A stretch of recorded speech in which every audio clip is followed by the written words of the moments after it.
அன்பார்ந்த மாணவ செல்வங்களுக்கு காலை வணக்கங்கள் உரித்தாகட்டும். அன்பு குழந்தைகளே, நான் சொல்றத கொஞ்சம் கவனமா கேளுங்கோ. காலையிலே எழும்புறது கொஞ்சம் சிரமமான காரியம்தான், நான் ஒத்துக்கொள்றேன். ஆனா இன்னத்துக்காக நான் இதை சொல்றேன் என்றால், கடந்த வகுப்புகள்ல நான் ஒரு பிள்ளையை பார்த்த நான் மிகுந்த கவலையோட வகுப்புல பங்கு பற்றினவா. அந்த பிள்ளைக்கு தெரியும் ஆர் என்பது. அப்ப அந்த பிள்ளை கவலையா பங்கு பற்றினது எனக்கும் மனதுக்கு கவலையாக இருந்தது. பாவம், குழந்தைகள் விடிய வெள்ளன்னு நித்திரையால் எழுந்து இந்த வகுப்புல பங்கு பெற்ற வேண்டி இருக்குது. பிறகு அந்த பிள்ளைகள் பாடசாலைக்கு போகணும், பல வேலைகள் இருக்கின்றது. அப்ப அந்த பிள்ளைகளை சிரமப்படுத்துறது கொஞ்சம் எனக்கு மனதுக்கு கஷ்டமாக இருந்தது. ஆனா கொஞ்சம் யோசிச்சு பார்த்தால், காலையில எழும்பினால் நீங்க ஒரு சிறந்த நிலையை அடைய முடியும். இப்ப நீங்க ஒரு அதிபெற்ற மகள் என்று வைத்துக் கொள்வோம். நீங்கள் ஒரு டாக்டராக நீங்க எதை விரும்புகிறீங்களோ அந்த நிலையை நீங்க அடைய முடியும். இப்ப உங்களுக்கு விளங்கி இருக்கும் யார் அந்த கவலைப்பட்ட பிள்ளை என்பது.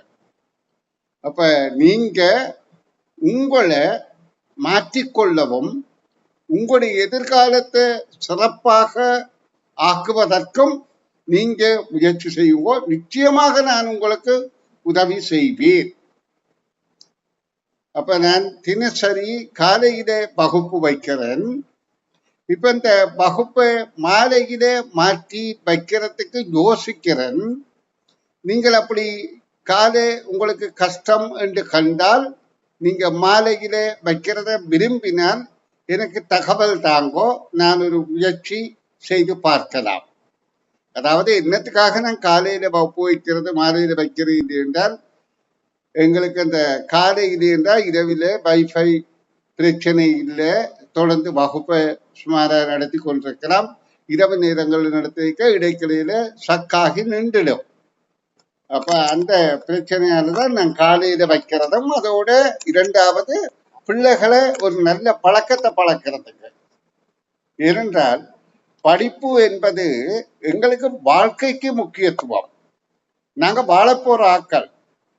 அப்ப வாழ்க்கைக்கு எது முக்கியத்துவம் என்றால் கல்வியும் ஒழுக்கமும்.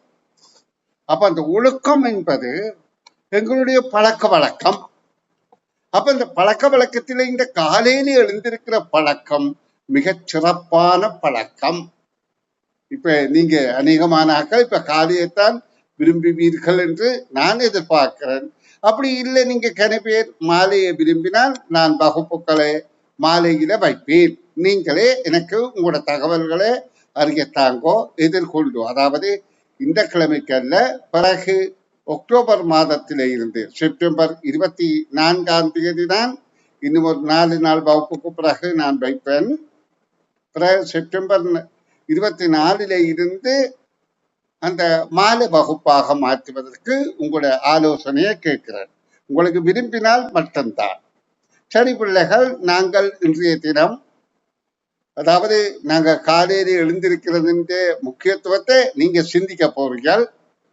நாங்க இன்றைக்கு 2025ஆம் ஆண்டுல நடைபெற்ற அரச பரீட்சைத்தாள்ல தொடர்ச்சியான பக்க வினாக்களுக்கு, அதாவது உங்களை தெளிவுபடுத்தி மிக திறமையான ஆற்றல் உள்ள பிள்ளைகளாக நிச்சயமாக உருவாக்கி விடுவேன். அப்ப அதுக்காக இப்ப 2025ஆம் ஆண்டின் ஒரு பரீட்சைத்தாளின் அரச பரீட்சை வினாத்தாள் 1, அதாவது ஒரு பக்க வினாக்களுக்கு விடை காணும் விளக்கங்கள் மிக தெளிவாக வழங்குகிறேன். நீங்கள் மிகுந்த அவதானத்தோடு அதை அவதானியோ புரிந்து கொள்ளலாம். சரி, நான் இப்ப அந்த பக்கத்தை காண்பித்து உங்களுக்கு விடை காண் விளக்கம் தருகின்றேன். நன்றி. இப்ப 25வது வினாவை அவதானிங்கோ. மேற்குறித்த கோலத்துக்கேற்ப வினாக்குறியினால் காட்டப்படும் முக்கோணிக்கு உரிய உரு யாது? இதுல ஒரு உருக்கோலம், அதாவது வடிவ கோலம். அந்த மாறுபாடின் படி முதலாவதாக வர வேண்டிய இங்க வினாவில முதலாவதாக பெற வேண்டிய முக்கோணத்துக்கு பெற வேண்டிய இந்த இடத்துல பெற வேண்டியது இதா இதா இதா என தெரிவு செய்யும்படி வினா கேட்கிறார்கள். மேற்குறித்த கோலத்துக்கு ஏற்ப, மேற்குறித்த கோலம் என்றது இங்க உள்ள கோலம். அப்ப இது இப்படி இப்படி இப்படி இப்படி இப்படி இப்படி வந்தால் இது எங்களை கேட்கல. இதன் நிலைப்பாடு எப்படி இருக்கும்? முதல் நிலைப்பாடு. அப்ப நாங்க இந்த கோலங்களை தொடர்பு பார்க்க முதல்ல பார்க்கணும், இது முக்கோணங்கள். கீழே அகன்ற பகுதி, மேலே சுருங்கின பகுதி. அடுத்தது மேலே விரிந்த பகுதி, கீழே சுருங்கினது. அடுத்தது அப்படியே மாறுது. அப்ப அந்த மாறுபாடுகள்ல ஒரு வித்தியாசமும் இல்லை. அடுத்ததாக அந்த முக்கோணத்துக்கு இருக்கிற புள்ளிகளை கொண்டுதான் நாங்க தீர்மானிக்கணும். என்றால் விடையெல்லாம் ஒரே மாதிரி முக்கோணமா தானே இருக்குது. அப்ப அந்த முக்கோணி தற்செயலா இப்படி ஒரு முக்கோணி இருந்தா அந்த விடையை நாங்க தவிர்த்திருக்கலாம். ஆனா அப்படி இல்லை.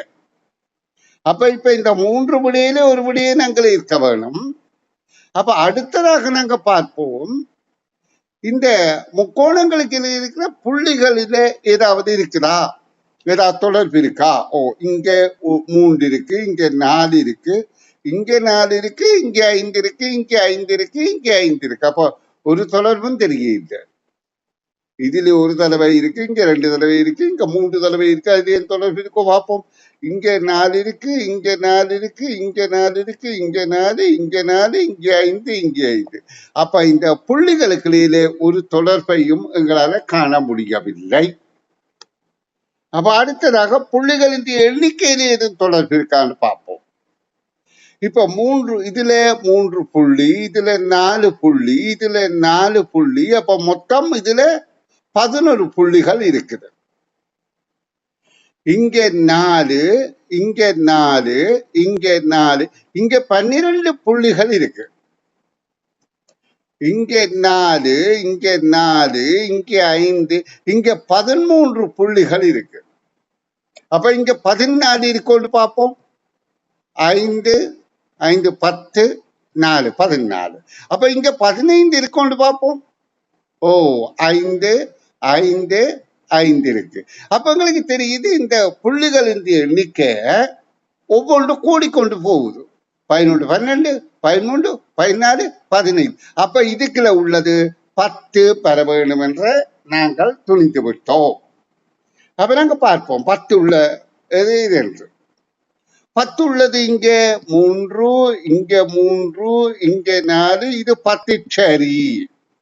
அப்ப இதுலயும் பார்ப்போம் 4, 4, 3, 11. அப்ப இது பிள்ளை. அடுத்ததை பார்ப்போம். அடுத்தது 3, 3, 4, 10. அப்ப இதுக்கும் சரியா ஏதோ இருக்குது. அப்ப இப்ப 2 விட ஒரு கேள்விக்கு வர முடியாது. அப்ப நாங்க பார்க்கணும், இந்த முக்கோணிக்கு உரியது அல்லாத வடிவம் எதென்று கேட்டா சரி, நாங்க எதென்று கண்டுபிடிக்கலாம், இந்த வழியை சொல்லலாம். அப்ப இப்ப எங்களுக்கு இதுல 2க்கு 10 புள்ளிகள் இருக்கிறதால இந்த புள்ளிகள் இந்த எண்ணிக்கையிலையும் நாங்க தொடர்பு காண முடியவில்லை. இதுக்கு 10 புள்ளி இருக்கு, இதுக்கும் 10 புள்ளி இருக்கு, இதுல 11 புள்ளி இருக்கு. இது விடை இல்லை என்றால் இது ரெண்டு முறை விடையாக வேணுமே. அப்ப இந்த புள்ளிகளின் எண்ணிக்கை எங்களுக்கு கோலத்தை கண்டுபிடிக்க முடியவில்லை. இப்ப நாங்கள் இந்த புள்ளிகளைத்தான் இன்னும் கூர்ந்து கவனிக்க போறோம். இப்ப கூர்ந்து கவனிக்க இந்த மூலையில பார்க்க 3 மூலைக்கு 4 புள்ளிகள் வீதம் இருக்கு. இந்த 3 மூலைக்கு 4 புள்ளிகள் வீதம் இருக்கு. இந்த 3 மூலைக்கு 5 புள்ளிகள் வீதம் இருக்கு. அப்ப இப்ப எங்களுக்கு தெரியும் இதுலயும் இந்த அடுத்த வார முக்கோணம் இருக்குமா இருந்தால் இதுக்கும் 5 புள்ளி உள்ளதாகத்தான் இருக்கும். இப்ப எங்களுக்கு தேவை இதுதானே. அப்ப இந்த இடத்துல 4 வர வேண்டும். ஏன்? இது 3ம் 4 புள்ளி உள்ளதா இருக்கணும். அப்ப இந்த 2 விடைகள்ல எதுல 4 இருக்குன்னு பார்த்தா இதுலதான் இருக்கு. இதுல 3 இருக்கு. அப்ப முதலாவது விடைதான் பொருத்தமானது. பாருங்க, இவ்வளவு நுட்பமாக நாங்க பார்த்து கண்டுபிடிக்கிறோம். இப்ப இந்த கோலத்துக்கு ஏற்ப வினாக்குறியுள்ள இடத்துக்கு வர வேண்டிய கோலம் எது என்று நாங்க எப்படி கண்டுபிடித்தோம்? முதல் முக்கோணங்களை பார்த்தோம். முக்கோணங்கள் நிமிந்த, அதாவது கீழே கூம்பி மேலே கீழே விரிந்து மேல கூம்பின முக்கோணம் தான் மூண்டும். அப்ப அதில் ஒரு வித்தியாசம் காண முடியவில்லை. அடுத்த புள்ளிகளின் எண்ணிக்கை ஒரு நிலையாக இந்த நிலையாக பார்த்தோம், அதிலையும் காணவில்லை. பிறகு கூட்டுத்தொகையில பார்த்தோம், இதுல என்ன வரணும், 10 வரணும் என்று காண, இங்க 10 இங்க 10 இருந்தது, அதிலையும் விட காண முடியவில்லை. பிறகுதான் பார்த்தோம், இந்த மூலைகளுக்கு இருக்கிற எல்லாம் ஒரே கூட்டு எண்ணாக இருக்கு புள்ளிகள். அப்ப இதுல 4 வந்தால்தான் இங்க பொருத்தமானதாக இருக்குது. அப்ப முதலாவது விடை பொருத்தம் என கண்டுகொண்டோம். அப்ப நீங்க இதுல என்ன பயிற்சி பெறுகிறீர்கள்? இவ்வாறு கேள்விகளை நுணுக்கமாக அவதானிக்கிற ஆற்றல பெற்றுக்கொள்ளுங்க. இது கஷ்டம் இல்லை. இத கஷ்டம் என்று சொன்னால் தவறு. அப்ப நாங்க கொஞ்சம் நல்லா பயிற்சி செய்தா இது இலகு. எங்களோட பார்வை, சிந்தனை எல்லாம் இதே நோக்காக இருந்தால் இலகுப்படும். சரி, இனி அடுத்த கேள்வியை பார்ப்போம் பிள்ளைகள். 26வது கேள்வி பார்க்க போறோம். 26வது கேள்வி, ஏயில் உள்ள எண்களின் கூட்டுத்தொகையும் பியில் உள்ள எண்களின் கூட்டுத்தொகையும் சமமாக இருக்குமாறு ஏயிற்கும் பியிற்கும் இடையே எண்களை குறைந்தபட்ச எண்ணிக்கையில் இடமாற்றுதல் வேண்டும். அதற்காக செய்ய வேண்டியது. அப்ப கேள்வியில உள்ள ஒவ்வொரு சொல்லுக்கும் கருத்து கொடுக்கணும். நாங்க சரியான கருத்துல செயற்படணும். ஏயில உள்ள எண்களின் கூட்டுத்தொகை, அப்ப நாங்க இந்த ஏயில இருக்கிற எண்களை கூட்டினால் 8 8 மூலம் 15 15 1 24. பியில் உள்ள எண்களின் கூட்டுத்தொகைக்கும் இதை கூட்டுவோமா இருந்தால் 6 12 இது 10 சமமாக இருப்பதற்கு, ரெண்டு சமமாக இருக்க வேண்டும் என்றால் இதில இருந்து இதில 2 போகணும் என்று எங்களுக்கு தெரியுது. எப்படி கண்டுபிடிக்கிறது? 24ஐயும் 20ஐயும் கூட்டினா 44, 44 2ஆல வகுத்தால் 22. அப்ப இது 22 ஆகணும் என்றால் 24ல 2 போகணும். இது 22 ஆகணும் என்றால் 20ஓட 2 சேர வேணும். அப்ப இங்க 2 போய் அந்த 2 இங்க சேர வேணும். இப்ப எங்களுக்கு இந்த 2 அடைப்புகளும் சமனாவதற்கு நடக்க வேண்டியது, இந்த அடைப்பில இருந்து இங்கே 2 போக வேண்டும். அப்ப முதல் பார்த்தோம். அடுத்து சொல்லப்படுது, இப்படி சமனாக்குவதற்கு ஏற்கும் பிற்கும் இங்கே குறைந்தபட்ச எண்ணிக்கையில், அதிக எண்ணிக்கை இல்லாம கொஞ்சம் 1 2 3 என்று ஒன்று இருந்தால் ஒரு வழியில அல்ல 2 மாறுதல் அல்ல 3 மாறுதல். அப்ப குறைந்தபட்ச எண்ணிக்கையில இடம் மாற்ற வேண்டும்.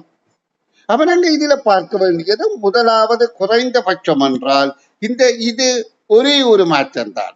ஏயில் உள்ள சிறிய எண்ணை பியிற்கு கொடுத்தல். ஏயில் என்ன இருக்குது? இப்ப இது 24 என்று பார்த்தோம், இது 20 என்று பார்த்தோம், இது 3 தான் சிறிய எண். இந்த 3 இங்க கொடுத்தால் இது 23 ஆயிற்று. இது 3 குறைந்தோடனே 21 ஆயிற்று. அப்ப இது சமன் இல்லையே. அப்ப குறைந்தபட்ச என்ற செயற்பாட்டுக்கு எங்களுக்கு கண்டுபிடிக்க முடியவில்லை. அப்ப இது விடை அல்ல. ஏயிலுள்ள மிகச்சிறிய எண் என்றால் 3 தான். இப்ப 3ஐ விட மற்ற எல்லாம் கூடிய எண்ணா இல்ல இருக்குது. அப்ப அதை மாத்தி பிரயோசனம் இல்லை. 3 மாத்தவே அங்க 23 வந்துட்டு. ஆனபடியால் முதலாவது விடை பொருத்தமில்லை. அப்ப நாங்க 2வது விடையை பார்ப்போம். ஏயிலிருந்து ஓர் எண்ணை பியிற்கும் பியிலிருந்து ஓர் எண்ணை ஏயிற்கும் கொடுத்தார். அப்ப 2 செயற்பாடு. இதுல ஒரு செயற்பாடு செய்து விட காண முடியவில்லை. இது ஏயில இருந்து ஒரு எண்ணெய் பியிற்கு, பியில இருந்து ஒரு எண்ணெய் சி கண்டால் 2 செயற்பாடோடு செய்ய முடியுதோடு பார்ப்போம். இப்ப நாங்கள் அந்த வகையில இதை 24 22 ஆக்கணும். இது 20 22 ஆக்கணும் என்றால், சாரி 22 ஆக்கணும் என்றால் இங்க இருந்து 2 கொடுக்கணும். 2 கொடுக்கறதுக்கு வழி இருக்கா? அப்ப இங்க இருந்து, அதாவது 4 இங்க கொடுத்தால் இங்க 2 இங்க இருந்து திருப்பி கொடுக்கறதுக்கு வழி இருக்கு. அப்படி இருக்கா பாருங்க. அதாவது இங்க ஏல இருந்து இங்க ஒரு எண்ணெய் கொடுக்கணும், இங்க இருந்து ஒரு எண்ணெய் கொடுக்கணும் என்றால் இங்க இருந்து கொடுக்கிற எண்ணின் இங்க இருந்து கொடுக்கிற எண்ணுக்கு இடையில வித்தியாசம் 2 இருக்கணும். இப்ப 3ம் 1ம் இருக்குமா இருந்தால் 2 1 இருந்தால் இது மாற்றிக்கொள்ளலாம், ஒவ்வொன்றை மாற்றிக்கொள்ளலாம். ஆனா இங்க 3 2 தானே இருக்குது. அப்ப 2 வித்தியாசம் இருக்கணும். அதாவது 3ஓட 1 இருந்தால் ஓகே. ஆனா இங்க 2 இருக்கு. ஆனபடியா அப்படி செய்கிறாது. 2 வித்தியாசமா இருக்கணும். இது 5 என்றால் இது 3 இருந்தாலும் பரவாயில்லை, அதுவும் இல்லை. அப்ப இதையும் செய்ய முடியாது, இதுவும் இல்லை. இது 7 என்றால் இங்க 5 இருக்கணும், அப்படி இல்லை. ஆனபடியால் அந்த செயற்பாடு தெரிகிறார். இது 9 என்றால் இது 7 இருக்கணும். அப்ப இந்த இரண்டாவது செயற்பாடும் எங்களுக்கு சரிவரவில்லை. இங்க குறைந்தபட்ச எண்ணிக்கை என்று கேட்கப்பட்டது. அப்ப முதலாவதில் ஒரு செயற்பாடு, இரண்டாவதில் 2 செயற்பாடு, 2மே தோதில்லை. இப்ப இதுல ஏயில இருந்து 2 எண்களையும் பியிலிருந்து ஒரு எண்ணையும், அப்ப மொத்தம் 3 செயற்பாடு செய்துதான் என்னைவிட காணணும் போல இருக்குது. பார்ப்போம். அப்ப பாருங்க, அவ தந்த நிபந்தனைக்கேற்ப எங்களால விட காண முடியவில்லை. அப்ப 3வது நிபந்தனை, ஏயிலிருந்து இரு எண்களை பியிற்கும் பியிலிருந்து ஓர் எண்ணை ஏயிற்கும் மாற்றுதல். அப்ப நாங்க பார்ப்போம். இது 2ஐயும் கொடுத்தோமாயிருந்தால் 8,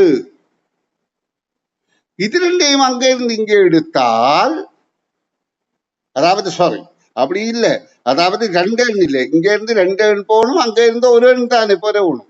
அப்ப அதை சரி வராது. இப்ப இது 2ஐயும் கொடுத்து விட்டு இது 1ஐ கொண்டு வந்தால் இது இங்கே 8 கொடுக்கிறோம், பிறகு இங்கே இருந்து 6ஐ கொண்டு வருகின்றோம். அப்ப 2க்கும் இடையில 6, 2 வித்தியாசம். 8க்கும் 6க்கும் இடையில 2 வித்தியாசம். அப்ப இங்க 2 கூடுது, அப்ப சமனாகுது. அப்ப 2 எண்ணை கொடுத்து 1 எடுக்கிறது, இது சமனா இருக்குது. 8 கொடுக்கிறோம். அப்ப 8, இது முதல்ல ஆரம்பத்துல இது 24, இது 20. இப்ப இதுல இருந்து இருக்க 8 கொடுத்தா 28 ஆயிட்டு.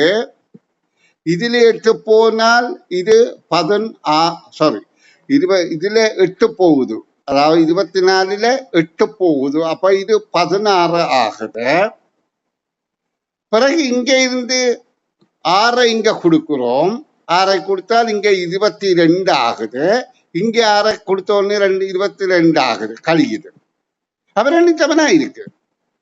அப்ப இந்த விடை பொருத்தமாக இருக்கின்றது. ஆனா இன்னும் ஒரு முறையிலையும் செய்யலாம். எந்த முறையில நாங்க இந்த எண்ணோட ஒப்பிட்டு பார்க்கணும். இதோட இதை கொடுத்தா பொருந்துமா, இதையும் கொடுக்கலாமா, இப்படி கொடுக்கலாமா, இப்படி கொடுக்கலாமா, இப்படி கொடுக்கலாமா, இப்படி கொடுக்கலாமான்னு சோடி சேர்த்து கொடுத்து பார்க்கணும். இது உங்களுக்கு தெரியணும். 4 எண் என்றால் இப்ப 3, 5, 7, 9 சோடி சேர்க்கணும் என்றால் எத்தனை சோடி பெண்கள் சேர்க்கலாம் என்றால் 6 சோடி சேர்க்கலாம். இதோட சேர்த்து 1, 2, 3 சேர்க்கலாம், 3 சோடி சேர்க்கலாம். இதோட 2 சோடி சேர்க்கலாம். அப்ப 3 4 5. பிறகு இதோட ஒரு சோடி சேர்க்கலாம். அப்ப 6. இது உங்களுக்கு தெரியணும். முக்கோணம் முதல்ல 3, அடுத்தது 2, அடுத்தது 1. அப்ப 3வது முக்கோணம் 6. இதே போல இன்னும் ஒரு எண் இருக்குமா இருந்தால் அடுத்த முக்கோணாக வரும். அதை பற்றி நீங்க இப்ப கவலைப்பட வேண்டாம். என்னன்னா இது இன்னும் ஒரு எண் இருந்தால் இது 4 என்று வரும், அப்ப 10 என்று வரும். அதை பத்தி உங்களுக்கு தேவையில்லை. இப்ப இதை கவனித்துக் கொள்ளுங்கள். அப்ப இந்த 9ஐயும் 12ஐயும் சேர்த்தால், 9ஐயும் 3ஐயும் சேர்த்தா 12. இங்கே 8ஐயும் 2ஐயும் சேர்த்தாலும் 10 தானே, 6ஐயும் 4ஐயும் சேர்த்தாலும் 10 தானே. அப்படி செய்யலாமா? இல்லை, ஒரு எண் தானே கழிக்கணும். அப்ப இது 12 என்றால் இங்க 12 10 இல்லையே. அப்ப நாங்கள் இப்ப இதையும் சேர்த்தால் இது 10, இது 8 அப்படின்னு கொடுக்கலாம் தானே. இங்க 10 ஆகுது. 3ஐயும் 7ஐயும் கூட்டினால் இங்க 10க்கு எதிராக இங்க இருந்து 8 கொடுக்கலாம். அப்ப அந்த முறையிலும் செய்யக்கூடிய 3வது விடைதான் பொருத்தமானதாக இருக்கின்றது. அன்பு குழந்தைகளே, கொஞ்சம் கடினம் போல தோன்ற கேள்விதான், ஆனா கடினம் இல்லை. நீங்க கொஞ்சம் ஆர்வமா இருந்தா சரி, இது இலகுவானது என்பதை நீங்க புரிந்து கொள்வீர்கள். சரி, இனி அடுத்த வினாவுக்கு விடை காணும் விளக்கத்தை தருகின்றேன். ஒரு நிலையில் 11 மாணவர்கள் 1, 3, 5, 7, 9, 11 ஆகிய இடங்களில் நிற்பவர்கள் முன்னோக்கியும், அப்ப இதுல 11 மாணவர் நிக்கிறமாம், ஒற்றையர் நிலை நிற்கிறவை எல்லாம் முன்னோக்கி பார்க்கிறார்கள், முற்பக்கத்தை நோக்கியும். அப்ப முற்பக்கத்தை நோக்கி என்றால் அவை முகத்துல கண்ணிங்க இருக்குது, இந்த முகம் இப்படியாக இருக்குது, முன்னோக்கி பார்க்கிறார்கள், இங்க நோக்கி பார்க்கிறார்கள். அப்போ ஒற்றையன்கள் எல்லாம் முன்னோக்கியும், இரட்டையன்கள் அதாவது 2, 4, 6, 8, 10 இந்த தானே 11 தானே. 11 என்றால் இதுல அதாவது 11 2ஆல் வகுத்தால் 5 3 மீதியும், அப்ப 6 பேர் முன்னோக்கி பார்க்கணும், 5 பேர் பின்னோக்கி பார்க்கணும். இப்ப கேள்வி என்ன, முதலாம் கைதட்டலில் ஒரு முதலாம் மாணவனும் 11ஆம் மாணவனும் மாத்திரம் பின்னோக்கி திரும்புகின்றனர். தாங்கள் பார்க்கிற திசையில இருந்து எதிர் திசைக்கு இரு தொங்கலும், 2 தொங்கலும் எதிர் திசைக்கு பார்க்கணும். இங்க பார்த்தவ திரும்ப பின்னு பார்க்கணும், இங்க பார்த்தவ இங்க பார்க்கணும். அப்ப அடுத்ததாக சொல்லப்படுது இதுக்கு அடுத்த இரட்டை நிலை 2ம் 10. அப்ப 2வது கைதட்டல அவ முன்னுக்கு பார்க்கணும், பின்னுக்கு பார்த்தாக்கள் முன்னுக்கு பார்க்கணும்.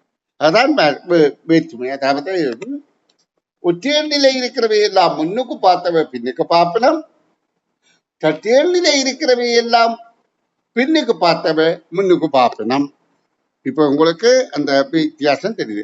அப்போ முதலாம் கைதட்டல்ல 1 11, 2வது கைதட்டல்ல 2 10, 3வதுல 3 9, அப்ப 4வது கைதட்டல்ல 4 8, 5வது கைதட்டல்ல 5 7.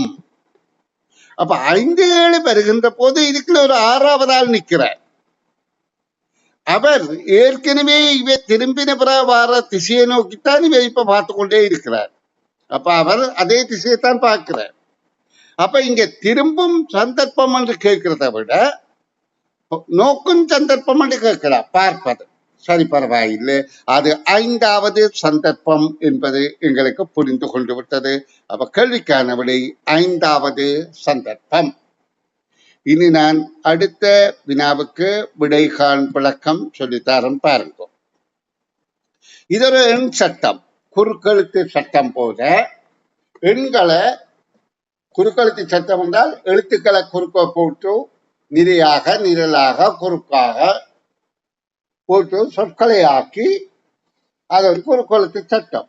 இதே போல இங்க எண்களை குறுக்காக போட்டு இங்க மேல் நிரையாக நிரலாக குறுக்காக சொல்லவில்லை. அப்ப இந்த இதுல நாங்க இதை நிரப்புறதுக்கு இங்க எண்கள் தந்திருக்குது. இங்க 4 எண்கள் தந்திருக்கு. இந்த 4 எண்களையும் கீழ் நோக்கி என்றா மேலிருந்து கீழ் நோக்கி, இந்த 4 எண்களையும் இடமிருந்து வலமாக கிடையாக குறுக்கேயும். இங்க குறுக்கே என்பது இதைத்தான் குறிக்குது, குறுக்கே இதே அல்ல. அப்ப குறுக்கேயும் இருக்குமாறு பொருளப்படுத்தும் போது 2வது நிலையில இந்த 2வது நிலை இந்த இடத்துல வார எண் இதுவா இதுவா இதுவா என தெரிவு செய்ய சொல்லி கிடக்குது. அப்ப நாங்க இதுக்கு எண்களை நிரப்பைக்க பார்க்கணும். இங்க மூவிலக்கம் மூவிலக்கம் மூவிலக்கம், இது 5 இலக்கம், இது 2 இலக்கம் 2 இலக்கம் 4 இலக்கம் 4 இலக்கம். அப்ப இந்த 5 இலக்கத்தை முதல்ல எழுதுறது இலகுவாக இருக்கும். அப்ப 5 இலக்கம் எங்க மேலிருந்து கீழாக எழுதுவது இந்த இடத்துல எழுதலாம். அப்ப இது எழுதின உடனே எங்களுக்கு பிறகு ஈரிலக்கம் எழுதுறது இலகுவா இருக்கும். இடமிருந்து வலமாக இந்த 2 ஈரிலக்கத்தையும் இலகுவாக எழுதிவிடலாம். இதை எழுதி கொண்டு போகைக்கு எங்களுக்கு விட காண்றது வழி இலகுவாக இருக்கும். இப்ப நான் உங்களுக்கு எழுதி காட்டுறேன் பாருங்க. 5 இலக்கத்தை 2 7 2 6 5 பாருங்க. 2 7 2 6 5 எழுதி போட்டேன். மேலிருந்து கீழாக இத சொல்லி கீழ் நோக்கிக்கும். இது எழுதின உடனே எனக்கு இந்த 46 எழுதக்கூடியதா இருக்கேன். இங்க 6 இருக்கிறபடிய இலக்கம் 46. அடுத்து இந்த 75 எழுதக்கூடியதா இருக்கு. இங்க 7 போட்டால் 75. இலக்கம் 2 தான் இருக்குது. அப்ப இப்ப இதுலயும் மேல இருந்து கீழே வாரத்தை என்னால தீர்மானிக்க கூடியதா இருக்கும். மேலிருந்து கீழாக வாரத்துல 747. அப்ப இதுல 7 போட்டுட்டேன். பாருங்க எவ்வளவு எங்களால் கூடியதா இருக்குது. இப்ப இருக்கிறது இந்த 2 எண்ணம், இந்த 2 எண்ணம். இந்த 2 எண்ணம் 7லையும் 2லையும் தான் ஆரம்பிக்குது. அப்ப இதுவும் 7 2 தான், இங்கேயும் 7 2 வர வேண்டும். 4 இலக்க எண்கள் 7 2 2 இருக்குது. இப்ப அடுத்தது 7 5 இந்த 2 தான் இப்ப எங்களுக்கு சிக்கலாக இருக்கு. 7 5 7 4. இந்த இடத்துல 7 4 வாரதா அல்லது 7 5 வாரதா அல்லது இந்த இடத்துல 7 4 வாரதா அடுத்து 7 5 வாரதான்றது எங்களுக்கு சிக்கலாக இருக்குது.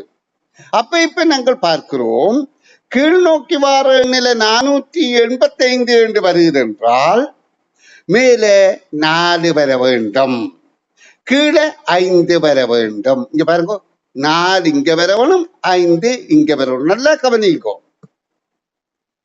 அப்ப 4 வரணும் என்றால் 7 2 7 4 7 2 7 5. இப்ப நாங்கள் இந்த 2 எண்களையும் எழுதிவிட்டோம். இப்ப எங்களுக்கு தெரியுது 485 இது எழுதியாச்சு. அடுத்தது 707. இப்ப எங்களுக்கு குறுக்காக வார இரண்டாவது நிலையில வாரது 708 என்று வழங்கிவிட்டார். அன்பு குழந்தைகளே, திரும்ப திரும்ப சொல்றேன், இது கஷ்டமான கேள்வி இல்லை, கஷ்டம் போல தோன்றுகிற கேள்வி. நீங்க கொஞ்சம் உன்னிப்பா கவனித்து விளங்கினால் இது இலகு என்பதை நீங்க புரிந்து கொள்வீர்கள் என எதிர்பார்க்கிறேன். அப்படி உங்களுக்கு புரியாத கட்டத்திலையும் நான் இது என்ன செய்கிறேன் ரெக்கார்ட் பண்ணி என்னுடைய யூடியூப் சேனல்ல போடுறேன். நீங்க ஒரு தடவை 3 தடவை பாருங்க, அம்மா அப்பா பார்த்து பிள்ளைக்கு விளங்கப்படுத்துங்க. அப்ப பிள்ளை இதுல திறமைசாலியாக மாற சந்தர்ப்பம் இருக்கின்றது. ஏனென்றால் உங்களுக்கு படிக்கிறதால ஒரு நஷ்டம் இல்லை. ஒருத்தருக்கு இந்த வயதிலையும் படிக்கலாம். பாடையில் ஏறினும் ஏடது கைவிடேன். பாடையில் ஏறுன்றது செத்தப்பதான் பாடையில் ஏறுறது. அப்படி பாடையில் ஏற வைக்கக்கூடி கையில் ஏட வைத்திரு என்றுதான் அந்த மொழி சொல்கின்றது, அந்த சொல் சொல்கின்றது பாக்கியம். அப்ப இந்த கருத்து என்ன? இறக்கும் வரை படி. உங்களுக்கு தெரியும், ஷேக்ஸ்பியர் என்ற ஒரு பெரிய அறிவாளி இருந்தவர். அவருக்கு ஒரு மரண தண்டனை தீர்ப்பு வழங்கப்பட்டு நஞ்சு பாய்ச்சி கொண்டிருக்க அவர் நஞ்சு உடம்பில் ஏற்றின பிறகு படித்துக் கொண்டிருக்கிறார். அப்ப என்ன அடுத்த நிமிஷம் அவர் இருக்க போறாரு, சாகத்தானே போறாரு கொஞ்ச நேரத்துல. ஆனா அதுக்குள்ள படித்து அறிக்கக்கூடியதை அறிவோம். அப்ப படிக்கிறதுக்கு வயது பிரச்சனை இல்லை. இந்த நேரம் படியுங்கோ, அதே ஆர்வமாக இருக்கோ. சரி, என் கேள்விக்கு வருவோம். 29வது கேள்வி, பின்வரும் வடிவத்தை முக்கோண வடிவமாக பூரணப்படுத்துவதற்கு தரப்பட்டவற்றில் சிறிய சதுர வடிவங்களிலும் முக்கோணி வடிவங்களிலும் எத்தனை குறைந்தபட்சம் அதனுடன் சேர்த்தல் வேண்டும்? இங்கேயும் குறைந்தபட்சம் என்று கேட்கப்படுகின்றது. நல்லா கவனிங்கோ. இதிலேயும் குறைந்தபட்சம் என்று கேட்கப்படுது. ஆனா இங்க 3 3 5, இங்க 2 3 5, இங்கே 3 2 5 தானே. அப்ப இது குறைந்தபட்சம். இதை குறைந்தபட்சம் என்று கருதுறது. அப்ப இந்த இங்க குறைந்தபட்சம் என்ற சொல்லுக்கு கருத்து இல்லாம அர்த்தம் இல்லாம இருக்குது. ஆயினும் நாங்கள் கேள்வியிலே சரியான விடையை அணுகிறதான் எங்கட திறமை. இப்ப பார்ப்போம். இது ஒரு முக்கோணமாக்கணும் என்றால் குறைந்த எண்ணிக்கையிலே சேர்க்கிறதா இருந்தா அது 5 சேர்க்கத்தான் வேணும் எல்லாத்துக்கும். இப்ப நாங்க இந்த முக்கோண கோலத்தை உருவாக்குறதுக்கு நல்லா கவனிங்கோ. இப்ப இந்த முக்கோண கோலத்தை உருவாக்குறதுக்கு இதை இப்படி ஒரு நேர்கோடு ஆக்கி இதை இப்படி ஒரு குறுக்கு கோடு ஆக்கி முக்கோணம் ஆக்க முடியும். இது இணைந்தது பொருத்தமில்லை என்றாலும் நீங்க சரியா நினைச்சுக்கொள்ளுங்க. அப்ப இதுக்குள்ளே ஒரு சதுரம் வரும், இதுக்குள்ளையும் ஒரு சதுரம் வரும், இப்படியாக ஆகும். இப்படியானால் எத்தனை சதுரம் எத்தனை முக்கோணி உருவாகி இருக்கு பாருங்க. ஒரு சதுரம், 2 சதுரம், ஒரு முக்கோணி, 2 முக்கோணி, 3 முக்கோணி. அப்ப இதுல 2 சதுரங்களும் 3 முக்கோணிகளும் என்ற இரண்டாவது விடை பொருத்தமாக இருக்கின்றது. அப்ப இங்க குறைந்தபட்சம் என்ற சொல்லுக்கு அர்த்தமில்லை என்று முதலே பார்த்து விட்டோம். அப்ப கேள்விக்கான விடை இரண்டாவது விடை ஆகும்.